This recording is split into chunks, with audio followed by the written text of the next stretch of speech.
moins intéressant.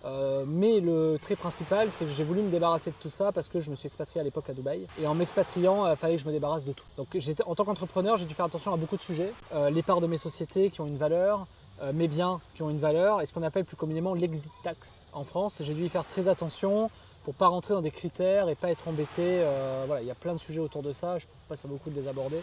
Mais forcément, j'avais beaucoup de sujets d'enjeux fiscaux, puisqu'en t'en allant, en fait, tu te rends compte quand tu bouges d'un pays, l'enjeu, c'est pas la finance, c'est pas les sociétés, c'est la fiscalité. Et ça, j'ai découvert il y a 10 ans avec des anciens clients, et moi, je l'ai vécu également, où en fait, l'enjeu, c'est pas de savoir si tu crois que tu peux partir à l'autre bout du monde, que tu peux faire ce que tu veux, que c'est cool, que tu es citoyen du monde. Mais dans tous les cas, quoi que tu fasses, tu dois être rattaché à un pays, tu dois être fiscalement quelque part. La fiscalité te rattrape toujours. Et je dis pas ça de manière négative.